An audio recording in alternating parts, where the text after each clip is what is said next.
आखिर तारिक रहमान ने दिल्ली के हाई कमीशन में अपना सबसे बड़ा भारत विरोधी मोहरा क्यों बिठा दिया?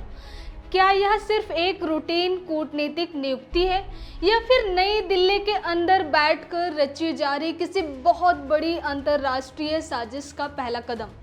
अमित शाह ने बॉर्डर पर ऐसा कौन सा सीक्रेट हंटर चला दिया है जिसने बिना एक भी गोली चले बांग्लादेश की पूरी अर्थव्यवस्था की सांसें अटकाकर रख दी है? क्या ढाका में फिर से पाकिस्तानी खुफिया एजेंसी आईएसआई और चीनी जासूसों का डेडली नेक्सस एक्टिव हो गया है और इसे कुचलने के लिए भारत ने अपना वो कौन सा ब्रह्मास्त्र निकाल लिया है जिसकी भनक दुनिया को भी नहीं है? तीस्ता नदी के पानी की एक एक बूंद के लिए तरसते बांग्लादेश को क्या भारत ने अब उस मुहाने पर लाकर खड़ा कर दिया है जहां से उनके पास सरेंडर करने या प्यास से मरने के अलावा कोई तीसरा रास्ता बचा ही नहीं है? नमस्कार दोस्तों, मैं निशा। दोस्तों, कूटनीति की दुनिया में कुछ भी इत्तेफाक नहीं होता। हाल ही में द डेली स्टार की एक रिपोर्ट सामने आई जिसने भारत के रणनीतिक हलकों में हलचल मचा दी। बांग्लादेश के पब्लिक एडमिनिस्ट्रेशन मिनिस्ट्री ने एक नोटिफिकेशन जारी किया। इस नोटिफिकेशन के तहत सीनियर पत्रकार सैदुर रहमान को भारत स्थित बांग्लादेश हाई कमीशन में मिनिस्टर प्रेस अपॉइंट कर दिया गया। यह पोस्ट फरवरी में फैसल महमूद के जाने के बाद से खाली पड़ी थी। फैसल को मोहम्मद यूनिस की अंतरिम सरकार ने 9 महीने के लिए अपॉइंट किया था, लेकिन अब तारिक रहमान की सरकार ने सीधे तौर पर एक ऐसे व्यक्ति को दिल्ली के दिल में लाकर बैठा दिया है जिसका पूरा करियर ही भारत के खिलाफ जहर उगलने में बीता है। सैदुर रहमान कोई आम पत्रकार नहीं है। ढाका यूनिवर्सिटी से मास कम्युनिकेशन की पढ़ाई करने वाले सैदुर सत्ताधारी बीएनपी के मुखपत्र डेली डिंकल में काम कर चुके हैं और फिलहाल डेली इत्तेफाक में पॉलिटिकल और इलेक्शन अफेयर्स एडिटर हैं। दोस्तों, अब सवाल ये है कि सैदुर रहमान से भारत को दिक्कत क्या है? दिक्कत उनका वो एजेंडा है जो वो सालों से चलाते आ रहे हैं। सैदुर हमेशा से भारत पर बांग्लादेश के आंतरिक मामलों में नाजायज दखल देने का आरोप लगाते रहे हैं। दोस्तों, सोशल मीडिया पर उनके पोस्ट खंगालेंगे तो पाएंगे कि उन्होंने भारत के रवैये को हमेशा हेजेमोनिक और बिग ब्रदर वाला बताया है। वो 1971 के मुक्ति संग्राम में भारत के निर्णायक योगदान को सरेआम कमाते हैं।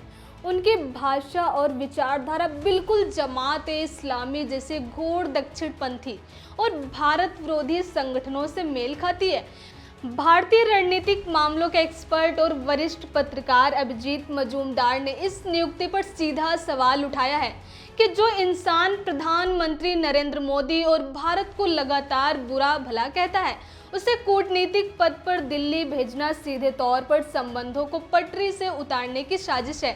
तारिक रहमान सरकार का यह कदम सिर्फ एक प्रशासनिक फैसला नहीं है, बल्कि नई दिल्ली को एक सीधा संदेश है कि ढाका अब पुरानी शर्तों पर बात नहीं करेगा। लेकिन अगर आपको लग रहा है कि सैदुर रहमान की नियुक्ति सिर्फ एक आइसोलेटेड घटना है, तो आप बहुत बड़ी रणनीतिक तस्वीर मिस कर रहे हैं। दोस्तों, असली खेल तो उस बंद दरवाजे के पीछे चल रहा है जहां ढाका, बीजिंग और इस्लामाबाद का एक नया नेक्सस तैयार हो रहा है। दक्षिण एशिया की दशकों पुरानी कूटनीतिक परंपरा रही है कि नेपाल, भूटान, मालदीव और खास तौर पर बांग्लादेश का कोई भी नया राष्ट्र प्रमुख सत्ता में आने के बाद अपना पहला विदेशी दौरा भारत का करता है। शेख हसीना के दौर में यह स्थापित नियम बन गया था, लेकिन तारिक रहमान ने प्रधानमंत्री बनने के बाद नई दिल्ली का रुख नहीं किया। दोस्तों, यह कोई भूल नहीं थी, यह एक स्टेटमेंट था। तारिक रहमान अवामी लीग और शेख हसीना के खिलाफ भारत के पुराने समर्थन को भूले नहीं है। वो अब इंडिया फर्स्ट पॉलिसी को खत्म करके उसी रास्ते पर चल पड़े हैं जिस पर मालदीव के मोहम्मद मुइज्जू चलने की कोशिश कर रहे थे, और हम सब जानते हैं कि मुइज्जू का क्या हश्र हुआ। दोस्तों, अब यहाँ से कहानी में एंट्री होती है चाइना और पाकिस्तान फैक्टर की, जो भारत के लिए एक रेड लाइन है। तारिक सरकार खुलेआम चीन के साथ रक्षा और आर्थिक संबंध बढ़ा रही है। बांग्लादेश ने अपनी नौसेना के लिए चीन से पनडुब्बियां खरीदी है और कॉक्स बाजार के पास पेकुआ में बीएनएस शेख हसीना नाम का एक सबमरीन बेस सीधे तौर पर चीनी मदद से तैयार किया है। इसके अलावा Teesta river comprehensive management project में चीन को शामिल करने की धमकियां दी जा रही हैं। दूसरी तरफ 1971 के युद्ध अपराधों के कारण जो पाकिस्तान बांग्लादेश में अछूत बन गया था, तारिक रहमान के राज में उसी पाकिस्तान का उच्चायुक्त ढाका में अति सक्रिय हो गया है। दोस्तों, दोनों देशों के बीच सीधी समुद्री शिपिंग लाइंस शुरू करने की बातें हो रही हैं। भारतीय खुफिया एजेंसियों के रडार पर यह साफ दिख रहा है कि बीएनपी के शासनकाल में आईएसआई को ढाका में अपनी जड़ें फिर से जमाने का मौका मिल रहा है, ताकि वो भारत के पूर्वोत्तर राज्यों में उग्रवाद को फिर से हवा दे सके। पर क्या भारत हाथ पर हाथ धरे बैठा है? दोस्तों, यहीं से शुरू होता है भारत का वो काउंटर अटैक जिसकी भनक ढाका के एलीट क्लास को लग चुकी है और उनकी नींदें पूरी तरह से उड़ गई हैं। भारत ने अब दशकों पुराने सॉफ्ट डिप्लोमेसी और तुष्टीकरण की नीति को उठाकर कूड़ेदान में डाल दिया है। गृह मंत्री अमित शाह के नेतृत्व में मिनिस्ट्री ऑफ होम अफेयर्स ने 4096 किलोमीटर लंबी भारत बांग्लादेश सीमा पर एक ऐसा सीक्रेट हंटर चलाया है जिसने ढाका की इकोनॉमी की कमर तोड़ दी है।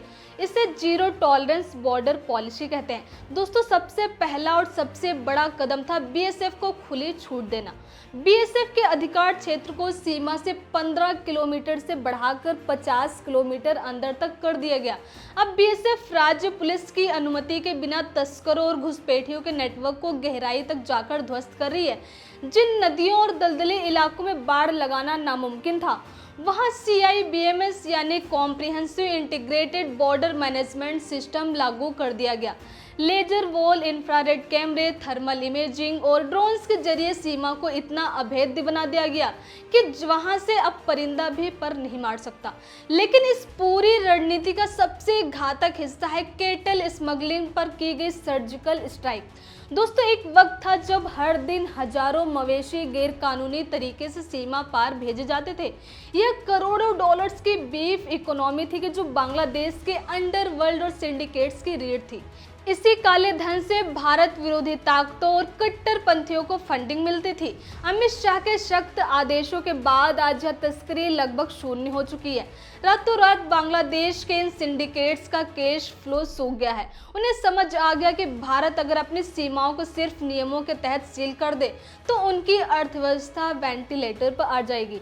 भारत ने साफ संदेश दे दिया कि अगर आईएसआई या उग्रवादियों को पनाह दी गई तो व्यापारिक और आर्थिक नाकेबंदी में एक पल की भी देरी नहीं की जाएगी। दोस्तों, अब जरा सोचिए, जब केंद्र सरकार बॉर्डर पर इतना सख्त पहरा दे रही है तो राज्यों के स्तर पर क्या हो रहा है। यहीं पर भारत की घरेलू राजनीति का वो अनजाना चक्रव्यूह सामने आता है जिसने बांग्लादेश को चारों खाने चित कर दिया है।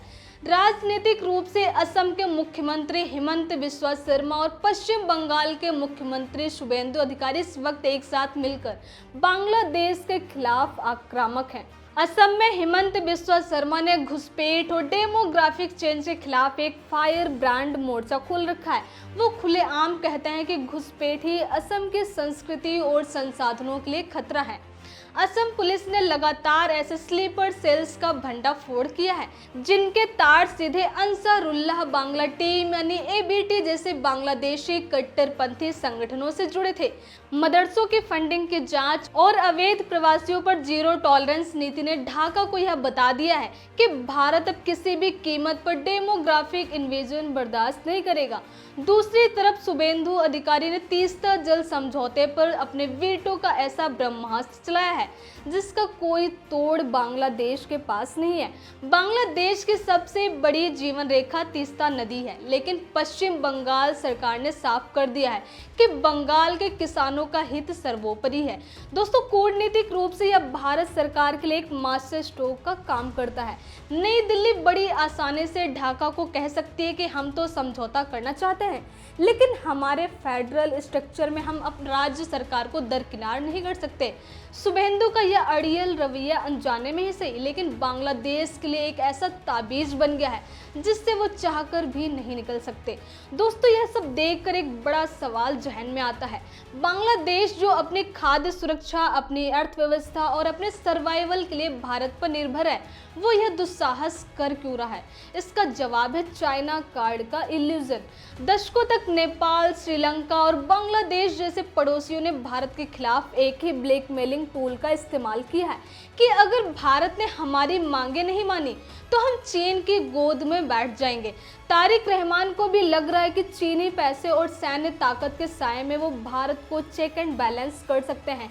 उन्हें लगता है कि भारत अपने पूर्वोत्तर राज्यों की सुरक्षा और सिलीगुड़ी कॉरिडोर की संवेदनशीलता के कारण बांग्लादेश के खिलाफ कोई बड़ा कदम नहीं उठाएगा। लेकिन यहाँ ढाका से एक बहुत बड़ी रणनीतिक चूक हो गई है। आज का भारत 1990 या 2000 के दशक का भारत बिल्कुल नहीं है। आज दुनिया की चौथी सबसे बड़ी अर्थव्यवस्था भारत है, जिसकी अपनी एक स्ट्रेटेजिक ऑटोनॉमी है। एस जयशंकर के नेतृत्व में भारतीय विदेश नीति अब डिफेंड करने के बजाय फ्रंट फुट पर खेलती है। भारत ने बांग्लादेश को श्रीलंका का आईना दिखा दिया है, जहां चीन के डेब्ट ट्रैप में फंसकर पूरा देश दिवालिया हो गया। दोस्तों, भारत ने बहुत स्पष्ट रेड लाइंस खींच दी है। अगर ढाका ने चीन को कोई ऐसा मिलिट्री या स्ट्रेटेजिक एक्सेस दिया जो भारत की राष्ट्रीय सुरक्षा के लिए खतरा है, तो भारत को अपनी पावर प्रोजेक्ट करने में कोई हिचक नहीं होगी। जब बांग्लादेश ने चीन को तीस्ता प्रोजेक्ट देने की धमकी दी, तो भारत ने गिड़गिड़ाने के बजाय अपनी सीमा को और टाइट कर दिया। दोस्तों, भारत का सीधा स्टैंड है कि अगर आप चीन के साथ जाना चाहते हैं तो शौक से जाइए, लेकिन फिर हमारी तरफ से प्याज, गेहूं, चीन का एक्सपोर्ट और लाखों मेडिकल वीजा की उम्मीद बिल्कुल मत रखिए। आज जमीनी हकीकत यह है कि बांग्लादेश की अर्थव्यवस्था गहरे संकट में है। उनका फॉरेन एक्सचेंज रिजर्व लगातार गिर रहा है। उनकी गारमेंट इंडस्ट्री जो पूरे देश की इकोनॉमी चलाती है, बुरी तरह संघर्ष कर रही है। दोस्तों, हालात यह है कि उन्हें IMF से बेल आउट पैकेज लेना पड़ा है। ऐसे वक्त में सहदुर रहमान जैसे भारत विरोधी मोहरे को दिल्ली भेजना सिर्फ एक फ्रस्ट्रेशन का दिखावा है। यह उस सरकार की छटपटाहट है जो जानती है कि वो भौगोलिक, आर्थिक और सामरिक रूप से भारत के बिना पंगु है, लेकिन अपनी घरेलू राजनीति में कट्टरपंथी वोट बैंक को खुश करने के लिए उन्हें भारत विरोध का नाटक करना पड़ा है।